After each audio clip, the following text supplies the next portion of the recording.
Audience à la primature, le chef du gouvernement a reçu la vice-présidente du groupe Poly.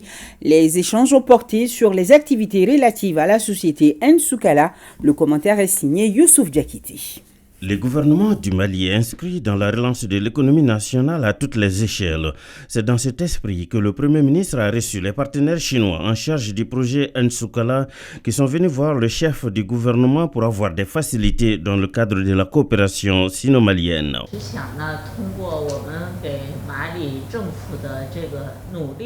Il est souhaitable que, dans la mesure du possible, à part de la coopération dans l'industrie de sucrier, on peut aussi tirer pleinement parti de ces atouts, c'est-à-dire par exemple dans les domaines de le commerce international, la culture, l'expositif civil, etc.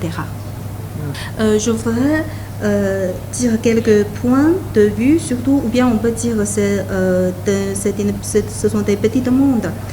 Premièrement, c'est pour le projet Nsukala, nous espérons toujours le soutien dans le domaine de la terre. Et nous souhaitons qu'on peut avoir des privilégiés dans le domaine de l'exonération et de l'impôt et de taxes. Le Premier ministre, en les recevant, dira que tous ceux qui peuvent contribuer à la relance de l'économie nationale de façon transparente, en respectant les lois du pays, sont les bienvenus. Dans le nouvel État malien, nous avons constitutionnalisé certains principes. Notamment, tous les cadres qui sont nommés à des postes doivent être contrôlés. Est-ce qu'ils veillent réellement à la défense des intérêts du peuple malien? C'est écrit dans la Constitution. Avant, les cadres faisaient ce qu'ils voulaient. Maintenant, c'est constitutionnalisé. Ce qui fait que ceux qui sont responsabilisés pour des missions, ils sont plus rigoureux maintenant. Parce qu'eux-mêmes, ils sont contrôlés par d'autres. C'est ça qui explique peut-être quelques difficultés qu'ils ont avec Nsukala aujourd'hui.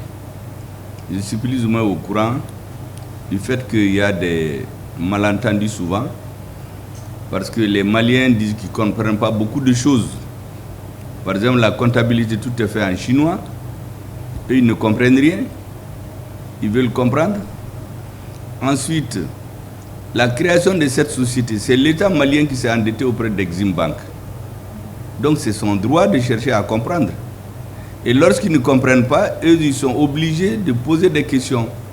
Parce qu'eux, ils sont contrôlés aussi. Ce n'est plus comme avant. La coopération avec la Chine, ça va au-delà de l'opinion des simples cas. C'est une coopération depuis 60 ans. Et nous y tenons pratiquement plus fortement que la coopération avec beaucoup d'autres pays. Parce que quand c'était difficile au Mali, beaucoup avaient quitté, c'est les Chinois qui étaient là. Donc nous prenons la coopération avec la Chine avec les deux bras. Nous faisons beaucoup attention à ce que nous faisons avec les Chinois.